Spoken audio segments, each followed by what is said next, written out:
Jews have become the face of war. That is, of course, that's going to make people fucking pissed at us. I know people are going to say you're victim blaming, et cetera, but that's not what's going on right here. This is being done deliberately by the state of Israel and its enablers. They are deliberately making us unsafe because Zionism thrives on our unsafety, because that will make Jews more likely to support Israel or to move to Israel or to continue to see Israel as this only safe place for Jews in the world, even though it's raining rockets and cluster bombs all over the place.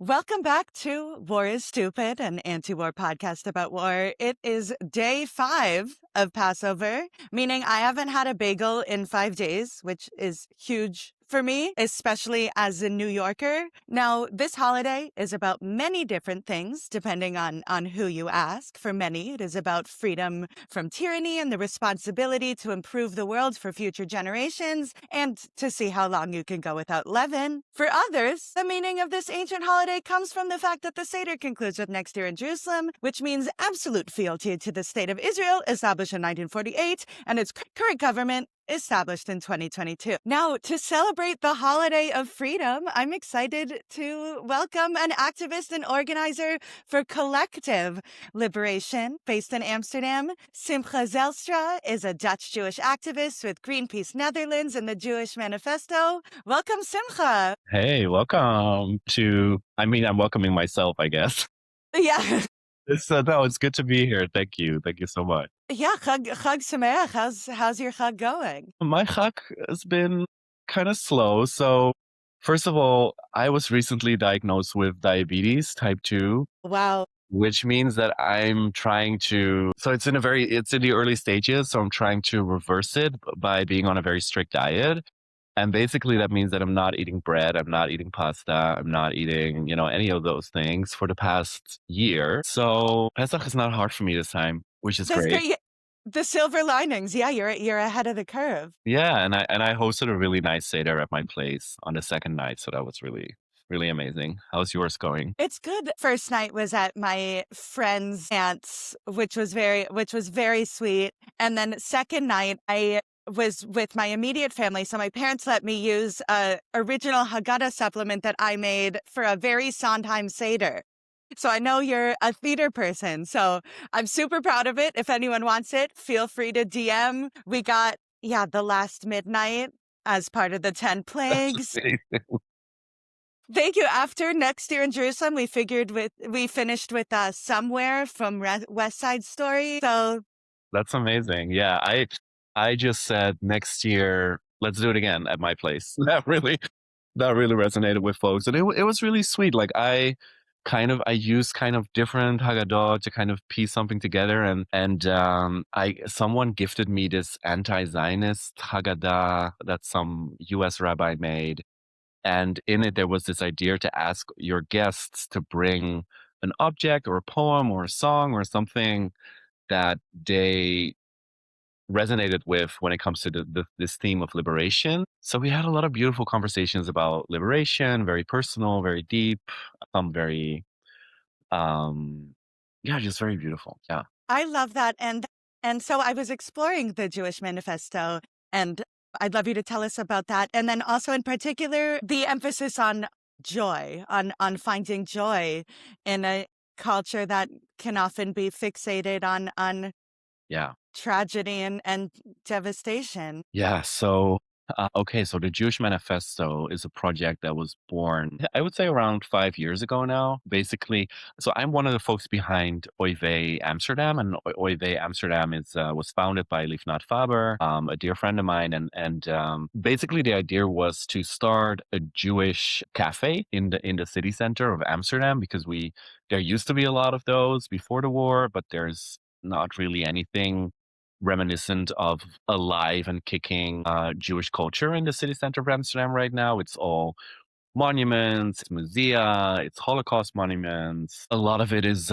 behind brick walls, a lot of security. So it's very hard for people, even for Jews, to access Jewish life, especially if you're not part of a more institutionalized community or a synagogue, or people don't know who you are, or you're kind of new to Judaism, or because I mean I could talk about this for ages, but the Jewish community in the Netherlands and in Europe in general is still reeling from the Holocaust, right? So there is this deep trauma and this deep pain, and that has caused Jewish communities in the Netherlands to be very isolationist in a way, and very, yeah, just kind of in hiding still in a sense, and not really trusting strangers. And so there's actually a lot of people with Jewish heritage in the Netherlands that don't really have access to those institutions because they didn't grow up going, or their family, for their family, Judaism or Jewishness was something taboo and something dangerous, so they were kind of severed from that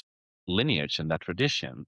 And we wanted to create a space where Judaism can be celebrated in all its diversity, and unapologetically, and inclusive and welcoming to everybody. That's kind of the mission that we set out with. And we had a lot of conversations about what does it mean to be Jewish in the Netherlands at this day and age. So I'm talking like 5 years ago. A lot has changed ever since. But what it basically came down to, and I don't think this is a very new or unique point of view necessarily, but when people talk about Jews, they usually talk about two or three things, right? They talk about the Holocaust, Anne Frank, they talk about Israel-Palestine, and they talk about anti-Semitism. And then sometimes they talk about football hooligans, but that is a whole different, a very specific to Europe discourse. So we wanted to create a resource that talked about Dutch Jews through their own voices. So we set up conversations with hundreds of people, Jews from all over the country, and just to talk about their lived experiences. And we made it into this little booklet, this website, and you can listen to it even. It's a soundscape. And it's something that we want to offer to the world, and also offer to people that make policy, people that, for instance, here in the Amsterdam municipality, that say, we want to foster Jewish life, and all this stuff. But okay, how do we do it? And I think this manifesto really offers something special in that sense. That's incredible. And I'll link to it in the comments so you can just easily access it. I know the UK isn't part of Europe anymore, but it was doing stand-up in Edinburgh and London that made me realize just how much I've taken for granted the role of Jewish culture in American pop culture. Like the Seinfeld as a show, as a human being, a fan, but the fact that Seinfeld elevated Jewish culture to something that was funny and accessible to people, and endeared them to us, was an incredible thing. That, yeah, there's no sitcom equivalent in Dutch culture or major No, pop culture figures. not really. I feel like, I mean, I've even asked this to people literally. Like, I asked some friends of mine, like, when I say the word Jew, how does that make you feel? And multiple people have expressed to me, they said things like, "Oh, it makes me kind of uncomfortable." Like Why? it has this kind of, not that they're like anti-Semitic, but it's like it carries something Yeah, it's heavy. Like, heavy, and like, so that is really something that we are trying to break down. And it's hard, it's very hard, especially because Jewish institutions in the Netherlands are not always happy that we're here, and they're not always cooperating. I feel like there's a very much a scarcity mindset. People are kind of competing over people, and like, wow. Oi, so the dating scene must be brutal. Even worse. yeah.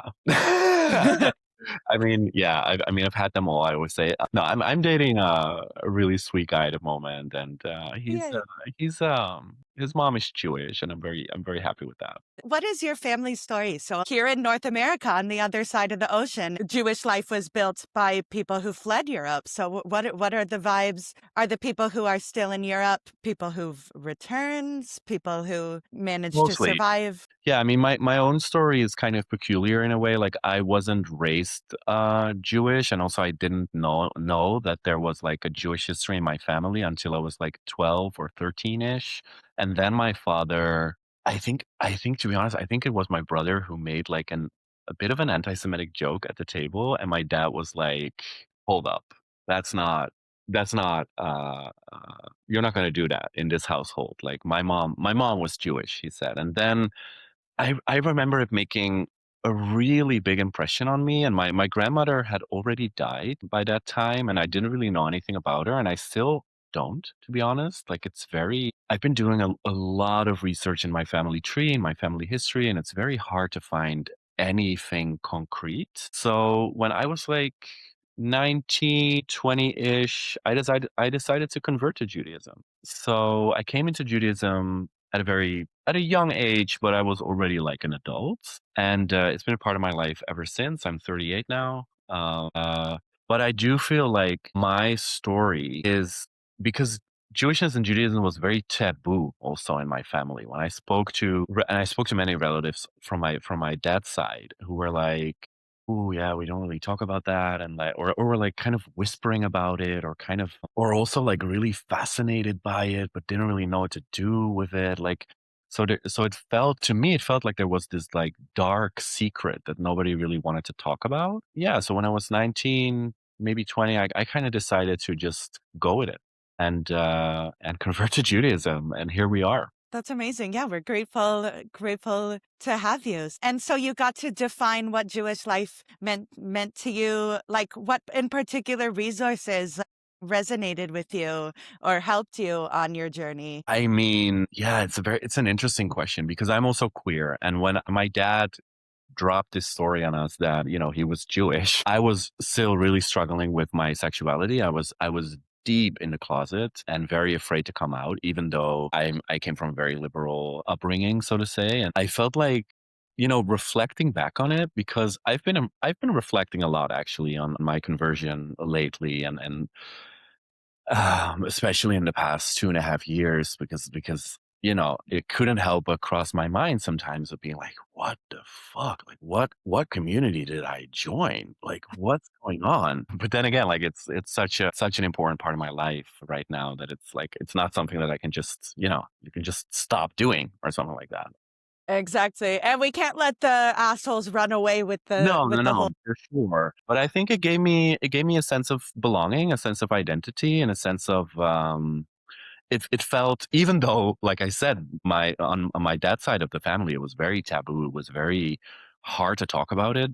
For me, it felt like an adventure, and it felt like something to explore. I will also say, like, my first introduction to Judaism, unfortunately so, became Zionism. Like, my parents had all these books about the Holocaust, and they had these books by, I don't know if you know him, Leon Uris. He wrote this book, which was a bit of a classic back then, called Exodus. And Exodus was this like Ooh, and huge the book. Paul Newman movie. Yes. Yeah. Yes. And I remember reading that and being so fascinated by it and so absorbed by it. And then when I started doing my conversion, me and a friend, I had a friend, her dad was also Jewish, or is also Jewish. And we kind of converged in a bit on the same journey. So the first time we went to synagogue, we went together, and it was Yom Kippur, very diehard. Oh my gosh. Yeah. That's right at the Super Bowl. And yeah, so we kind of went through this process of discovering Judaism together. And then when I actually started my conversion process, which I did at like this, it's not exactly reform, but they call it liberal here, but it's, kind of reform. They kept telling me to go to Israel. You should go to Israel. You should go see it. You should see this country. So I went on birthright. That was my first my trip to Israel, and I became a staunch advocate for Israel afterwards. So that was maybe, I would say, maybe the most important part of my Jewish identity for a very long time. Yeah. Did that feel alienating from your peers? Like growing up, we're told everyone hates Israel. So here we're going to teach you how to be a defender, to be a lawyer. Like in my day school, growing up in Toronto, instilled like a sense of fear in us. So did it feel like challenging to confront people about Israel? Were they receptive to it? I remember being at birthday parties, and I would wear like a necklace with like a Magen David or Star of David, and people would start discussions with me about Israel, and I would go all in. I Hmm. was really, I had all the talking points. It's really, when I look back at it, it was kind of crazy. It was really crazy. But then again, I think like I was always kind of a, and still am, I'd like to think, like a critical thinker and curious and explorative, and so I don't know. Somehow I started to question this thing. Now I'm like an anti-Zionist activist. So here we are. Yes. So what does your organizing look like now? I think, yeah, I've been thinking about this question. I think what happened was after October 7th, I mean, before that already, I was writing and talking a lot about Jewish topics and about Israel-Palestine. And I've become way critical already for a couple of years. I was talking a lot about the occupation. I was writing about it. I was starting to build like a small platform on social media, and like started to educate people a bit about my experience, also because I visited the West Bank a couple of times, and like I'd seen it. So it kind of, the spell was broken for me, and I wanted the spell to break for other people. And I slowly but surely started to talk about it more, to the point that at a certain point I was asked to participate in a documentary about Israel. And it was this kind of, I don't know, Israel existed for like, how long do we have this? Yeah, 77 years if my Right. So math I think it was for is its right. Yeah. 75th birthday. They made this, Dutch television made this documentary, and they kind of asked me and some other people to be like the critical lefty voice on the documentary. And I said yes. And from that point onwards, I was very nervous about it. I was very scared to go like public with my views. So for instance, they asked me like, is Israel's 75-year birthday, is that a reason to celebrate for you? And I told them frankly, and it's in the documentary, I told them, for me it's not until everybody is free from the river to the sea. And I knew that that was gonna cause a bit of a stir. But what happened was like, so I got a lot of pushback from it, but I also got a lot of people, also Jewish people, reach out to me and say, that was very brave, and it's refreshing to hear your story and to hear this take. And I felt like that was needed for me. I'm also curious to hear how this was for you, but for me, it was very needed to be in community with other people, other Jews that were also anti-Zionist or non-Zionist, or starting on this journey of unraveling Zionism for themselves, and to not be alone. Because if you come out, so to say, as an anti-Zionist Jew, you are ostracized, you're isolated, you are viciously attacked. People try to reel you back into the cult. I had people call friends of mine Oi. saying, "Hey, Simcha's saying all this weird shit. We're worried about him. Maybe you should call him and, try to talk to him, because I'm so worried about his mental health," and like things like that. It's crazy culty shit. I just felt so angry after October 7th. I felt so betrayed that I had believed in that lie, and that I had been sort of groomed into this evil, destructive, genocidal ideology as a young person. And I decided to speak out, basically. And I did it from a very like, as a Jew kind of space, because I felt that that was important, to bring other Jews along, try to create some space for difficult conversations, but also just organize protests, talk, good. I would be on, like, I would write about it, I would talk about it, I would go on podcasts, on radio shows, and just to kind of, it became my little personal and sometimes also collective campaign with a lot of other amazing anti-Zionist Jews that are here in the Netherlands. There is great, groups and organizations like RF Love and other, great individuals. Yes, I'd love to hear more about that because I get called Erev Rav as a slur. I get comments on my videos like, oh, Erev Rav on my FYP. And it was embarrassing that it took me, I had to Google it, even though Ki Tisa was my bat mitzvah portion. The golden calf was my bat mitzvah portion. But Erev Rav is the term for the Hebrews who worshipped the golden calf. Yeah. Which, Yeah. a wee bit ironic that you're using that as a slur against people who are It's insane. questioning, worshiping Benjamin Netanyahu. It's insane. But I mean, so just to say that I feel like my organizing and I would call it campaigning, basically. Like, I've been on a crusade to make a dent into this narrative that that all Jews support Israel, that Israel is the only place in the world where Jews are safe, that countries like the Netherlands, who have this, feeling of this very deeply instilled sense of shame and guilt of the Holocaust. It's just, I feel like we're just rattling the cage as Jews, saying, listen, there's other perspectives out there. This to kind of, I don't know. I would love it if in a couple of years people would tell me, like, you were one of the people that helped unravel this narrative and break it down and build something new on top of it. And that is, I love that you say build something new because I think offering a positive vision that isn't just based on fear and anger is more important for Jewish survival. Because, I've had a lot of brutal comments this Pesach, and it's so interesting, like, that right-wing Jews, Zionists, feel the need to cyberbully leftists, because it's like, dude, why are you so mad? You're getting everything you want.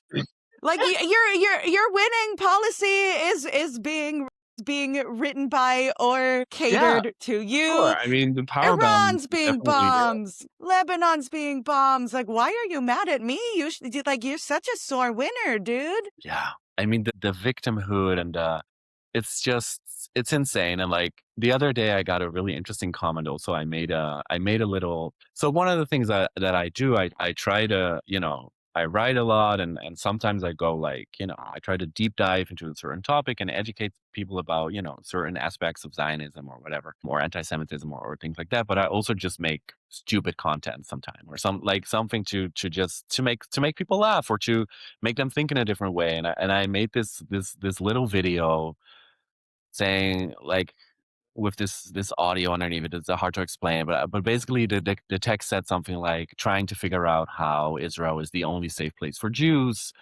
while October 7th also happened there. Like, how is that possible? And then someone commented underneath with this very classic Zionist talking point saying, that is so easy for you to say from your safe bubble in the diaspora. I was like, Yeah. that is exactly my point. That Yeah, is it's not exactly my even. point. I'm safe here.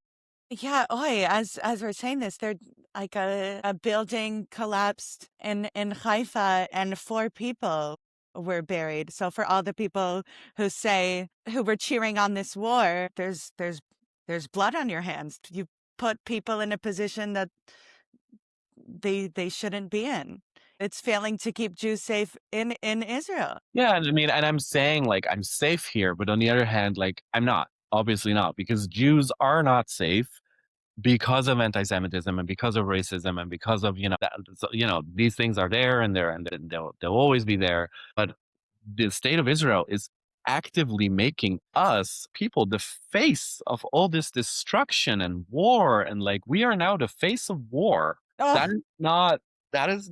And we're also the face of crackdowns on universities, you know. That's the case in the Netherlands as well? I mean, there's been attempts, definitely. We have a pretty right-wing government. We had an even more right-wing government during the whole past 2.5 years. So we just had a regime change, so to say. It's not a big change, but Peaceful transition of a power? peaceful transition of power, No. yeah, for sure. Even though the populist one, they did try to say there was a voter fraud, but nobody bought it. That's so what's that like? That's so sweet. Speaking in the United States, I'm like, "Oh, that's so charming." He also retracted it like a day later, so it was like, yeah, interesting. Wow. We've been seeing very serious attempts to crack down on protests, on pro-Palestinian activism, attempts to criminalize protesters and activists, to smear them with anti-Semitism claims, of course. You know, police brutality at universities. Like it's been. I feel like the universities are this battleground of this. Do we call it a conflict? I don't know. This But mess. but yeah, yeah, watching the NYPD swarm Columbia University and beat up students, like that does not endear them to Israel. Ruining people's lives, getting them fired will not make them say, "Hey, actually, this is good." It's putting us all in danger. Yeah, I wrote down like what makes you feel safe? Is it knowing that an army with Magen Davids on its uniforms is bombing multiple countries? Like, is that what safety feels like? You know, I just feel like, and it's such a tragedy, right? Like I feel like we've been and I mean Jewish people, like we've been tricked, right? We've been tricked into believing that our safety can only come at the cost of others, and that what happened to us in the Holocaust and before that can never happen to any, well, no, can never happen to us again. That's how it's been twisted, right? So and even to the point where to prevent it happening to us again, we are just gonna kill and bomb everybody that even lifts a finger at us or even looks like they're gonna lift a finger at us. And that is so it's such a violent and bleak and cynical ideology. Honestly, a lot of people, this is how they talk about it, right? Like, yeah, I mean, it's horrible, but if we don't do it, they'll do it to us. So that's why we're just gonna kill and maim and burn and pillage, and it's called self-defense. And it's a horrible narrative, but so many people have fallen for it. It's just so sad.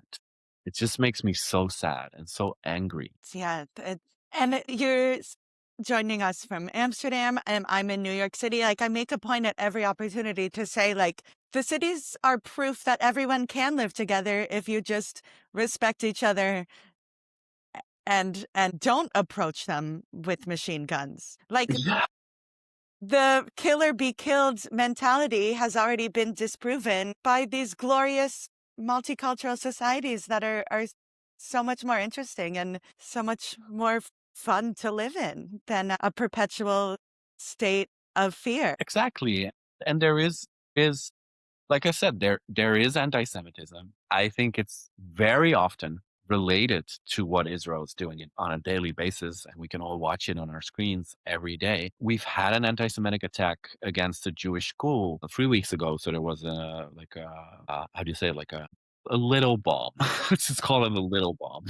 Wow, a bombito, a baby bomb. Yeah, that was left at a Jewish school, and My it's God. horrible. It's horrible. Like, I mean, nobody was hurt, but still, it creates. And the day before, the same thing happened at a synagogue in another city, and we've been seeing this string of attacks all over, basically, the past couple of weeks. So it's there, but why is it there? Like, and it's pretty easy to relate it to what's going on in Iran and what's going on in Gaza. And like I said, Jews have become the face of war. And that is, of course, that's going to make people fucking pissed at us. And that is like, and I know people are going to say you're victim blaming and et cetera, but that's not what's going on right here. This is being done deliberately by the state of Israel and its enablers. They are deliberately making us unsafe because Zionism thrives on our unsafety, because that will make Jews more likely to support Israel or to move to Israel or to continue to see Israel as this only safe place for Jews in the world, even though it's raining rockets and cluster bombs all over the place. Yeah. It's it's insanity. And but then again, something that plays into this as well, and I think this is happening in the US as well, is that anti-Semitism is being weaponized and it's being instrumentalized against other groups. And that is creating a wedge between Jews and other minorities in this country.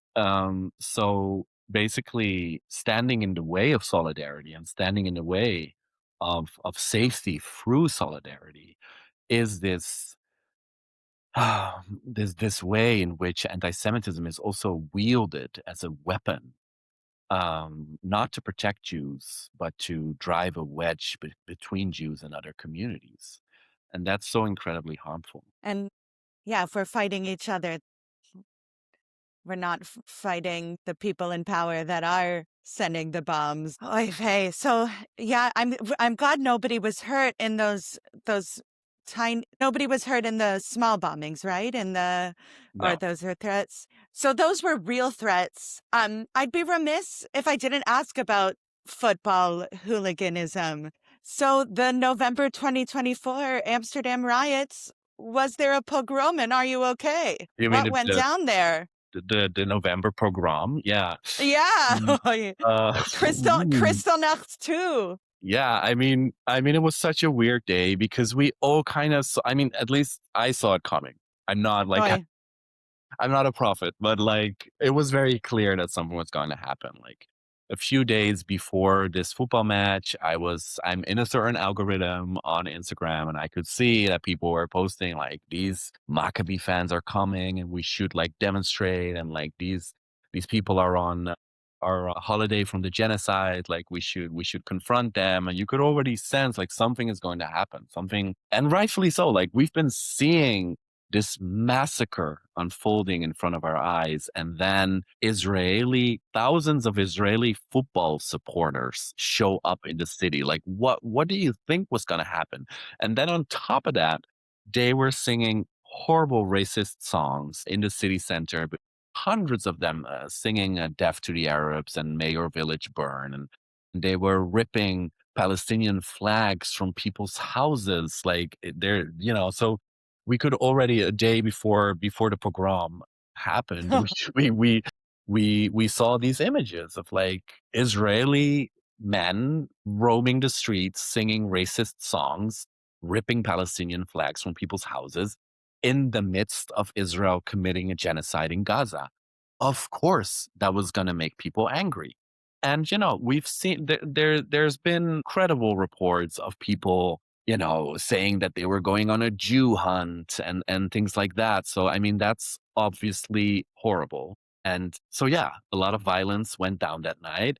There was one very brave kid reporter who I kind of don't like, but I suddenly did like him this time because he was one of the only ones that followed the Maccabi supporters after the match into the city center and filmed them picking up sticks and stones from the street and starting to chase people and beat people up. So, was there a pogrom? Sure. Was it anti-Jewish? No, so it was mostly anti-Palestinian, I would say.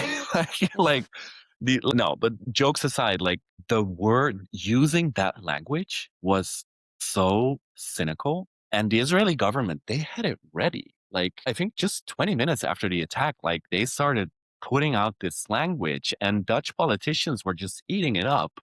And there were reports a couple of weeks after, let's say, like a quality newspaper here in the Netherlands, the Volkskrant, they did a research about how politicians in our parliament, how they got all these like shiny Israeli talking points. Where did they get them from? And it turned out that the Ministry of Diaspora Affairs had sent them a report about the pogrom Ugh.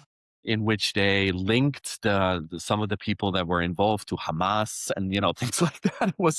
It was insane, and very specific populist right wing parties just got that report handed to them by the Israeli Ministry of Diaspora Affairs, and they were like asking questions in parliament about it.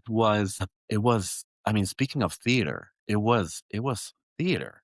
And it was just another episode in this culture war using this very charged language of pogrom to make everybody afraid. And I think specifically make the Jewish community very afraid. And they were very successful at that. And it's offensive to victims of pogroms. Like, I remember thinking the end of Act One of Fiddler on the Roof, all roads lead back to musical theater. I got my record behind me. There was the pogrom at Motel and Saitel's wedding. They were not going around saying, burn the Cossacks and ripping down their flags. Yeah. Would you say that the real victim of the genocide is Israeli football fans' ability to travel for football games and behave in any way they want? Like, that's who's really suffering these days. Sure, like they should be allowed to sing "May Your Village Burn" wherever they go, and if we don't allow them to, that's actually anti-Semitic. Yeah, and even worse, I remember. Yeah, I'm glad I went to Hebrew school, so I can just immediately hear all the chants, and one of which was "There is no school in Gaza because there is no children left." Like, is that normal football fan behavior? I'm afraid so. I mean, Oh yeah. I'm afraid like we definitely have a hooligan issue. We've been at peace so long. I mean, I'm not really sure if we still are, but that these men they need apparently they need some place to to let it all I guess. But actually, our football hooligans are very well known for their anti-Semitism. So Wow. there is a lot of anti-Jewish chants during matches because the Amsterdam team they are nicknamed the Jews, and nobody's really sure why. Apparently, it had something to do with the fact that their stadium used to be in the Jewish neighborhood.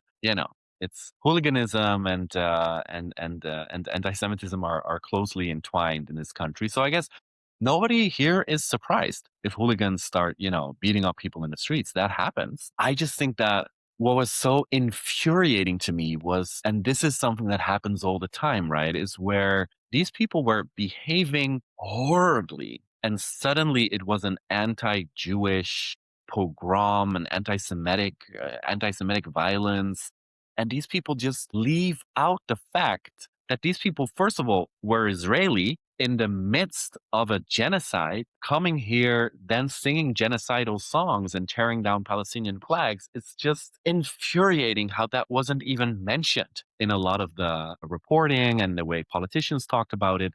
The Amsterdam mayor, who is actually quite good, she copied the pogrom language immediately and later apologized for it because Mm. she realized that that was actually wrong to do and that she made a mistake in copying that narrative. But that is also the time that we live in, right? Like it's just something happens, and the story people are trying to frame it, and it just starts to fly, and before you know it, you have a bushfire. And I remember waking up that morning and then getting texts from all over the world from people saying, "Are you safe?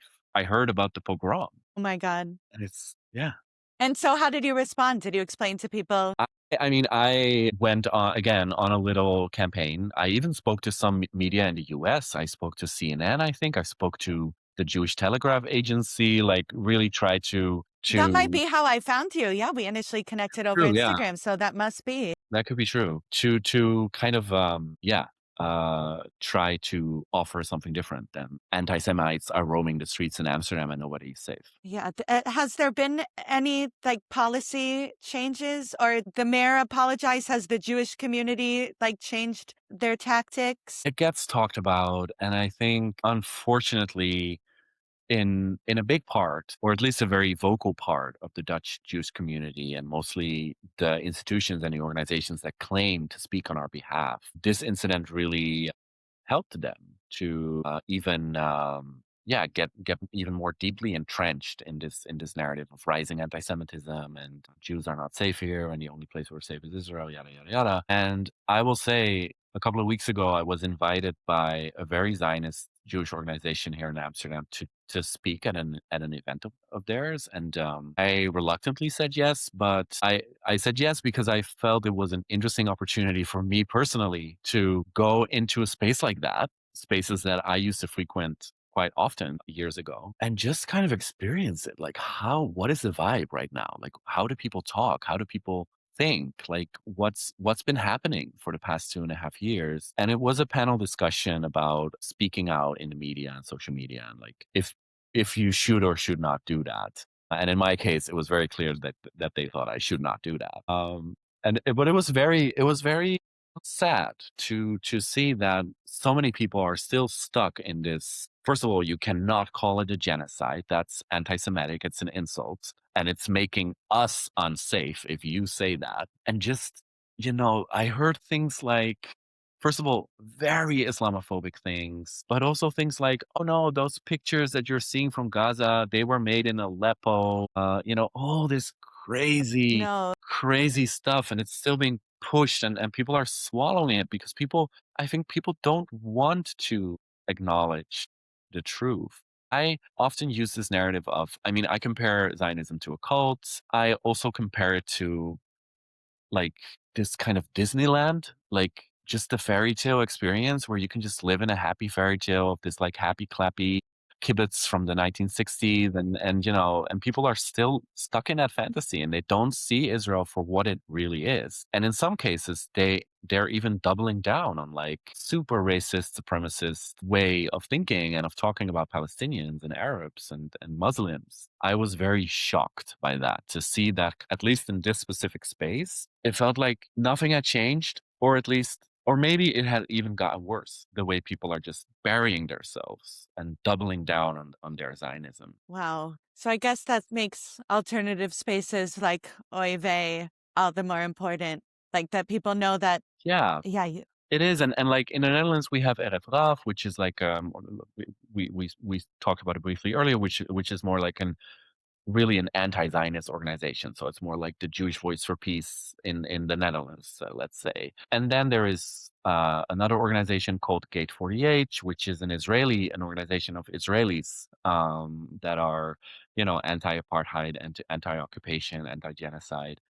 And then there's us, and as Oive, I mean, we started as a cultural organization, right? So when all of this started to go down, we kind of struggled with how to respond, because from the get-go, we said we don't want our identity as Jews to revolve around the state of Israel. Not even in always having to say we're against that. You know what I mean? Like, that is, Israel is not the center of our Jewishness, and we should be allowed to talk about other things, and have a Jewish life. And now I feel like we kind of pivoted to creating a space of conversation. In a couple of weeks, we are inviting someone from B'Tselem to come speak about the violence on the West Bank. We are showing films. We've shown No Other Land. We've did screenings of that. We are organizing reading groups about Zionism, also to just educate our community and try to have a conversation about this thing and the way it has fucked up so many things. yeah. It's interesting what you said about Jewish life not revolving around Israel. So I went to a stranger's home for the first Seder, a friend's aunt, and I was so nervous. I'm like, just in case, I'm going to keep all conversations to the one little goat that father got for 2 zuzim, like just keep it safe. And then like it didn't come up. Like it's possible to have a dinner party conversation even around a Jewish holiday. There is plenty in the Haggadah. This was a secular humanist Haggadah, so made a point to say like we want peace for Israelis and Palestinians and everybody. So shout out to the Haggadah. But it is very possible to talk about other things, which I think we forget about. Sure, and I mean, we should also talk about it because it's being done in our name, and Mhm. like you said, this army is using a Star of David as its emblem, and there's this flag under which all these horrible war crimes are being committed, and it's being associated with Jews. Like, unfortunately, so we have to sometimes speak up and offer something different.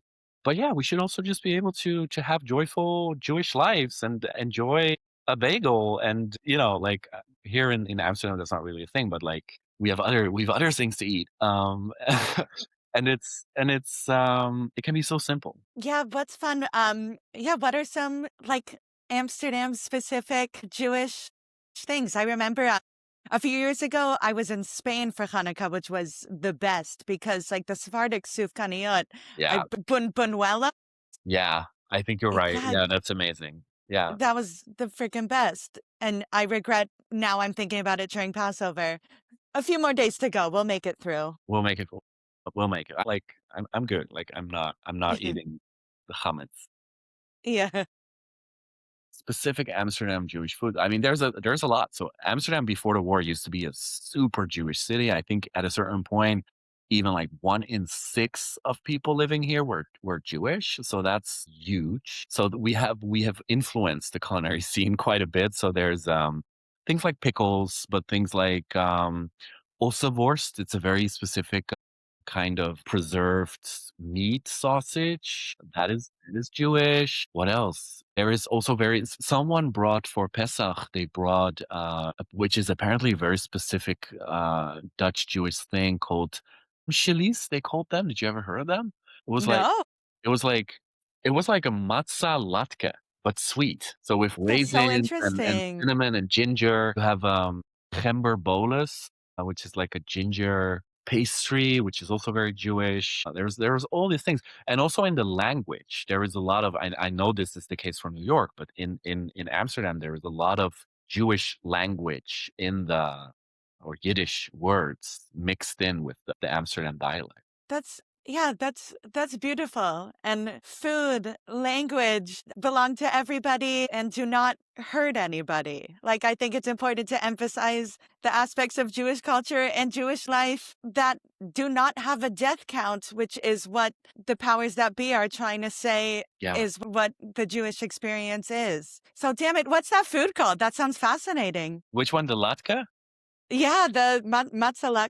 It's called, gremsjelies or gremsjelies. It's, Glenchalees. yeah, yeah, yeah. It's apparent I'd never heard of it before, but, like, one of my friends, she brought it and she was like, "Yeah, this is like a family recipe and it's very Dutch. It's very Dutch Jewish." I'd never heard of it before, but it was delicious. That's amazing because the Nazis didn't just kill the people, they killed the culture and the community. That it's very inspiring to Yeah, hear about stories of renewal and bringing the recipes and there's back. one thing that when you say that I wanna bring up, and that is the fact that with Oive, so our we started as this dream started of having this space in the former Jewish quarter and having this bakery. That was the original idea. And we are opening our space or actually we've opened it already. We're still, putting in some furniture and like decorating it a bit, but we now have our space in the heart of the former Jewish neighborhood, and it's so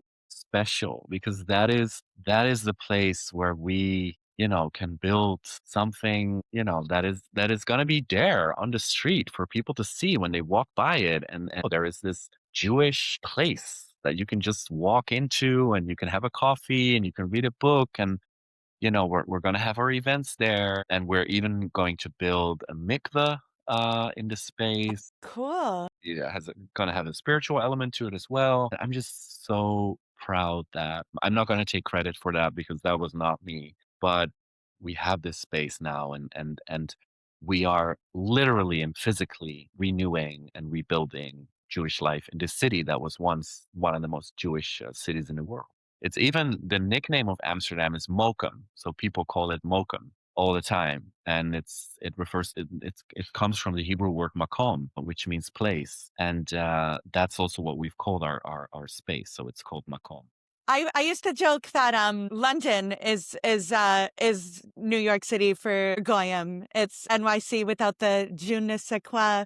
But the Jewish epicenter of Europe is Amsterdam. That truly it sounds like an inspiring, fun, and beautiful place to be. I'm excited to get there You should as be. soon You're as I always welcome. can. You're always welcome. I have an extra room.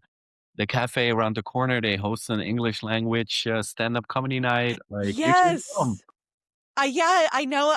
I know a bunch of stand-ups out there. Yeah, that sounds fantastic. Thank you. I'm holding you to it. And now that it's on the record and will Sure. be published. What a permanent record. Yes. And so where can people find you? How can they support your work? So people can find me on Instagram mostly, Simcha _Zijlstra. And yeah, just, read my name somewhere in the show notes, I guess. And yeah, that's the platform that I mostly use to do what I do and to spread the word that Zionism bad and Judaism great And Amsterdam, safe. and Amsterdam safe. Yeah. As long as you don't bike too slowly or don't walk in the bike lane. The bikers are terrifying. You guys don't do that. Just don't even bike if you're a tourist. Just The walk and stay on the sidewalk. The other day I was cycling through the city and there was a bunch of tourists and I was like ringing my bell on my bike and they were shouting, "Quick, it's the bell of death." And I was like, yeah, Ooh, that's what it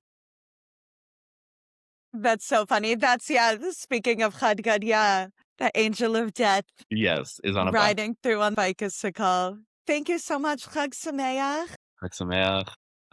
Enjoy the ride. And yeah, it was nice to talk to you. Thank you so much. Thank you for listening and or watching War is Stupid, an anti-war podcast about war. Please subscribe, rate and review, tell your dads. We'll see you next time.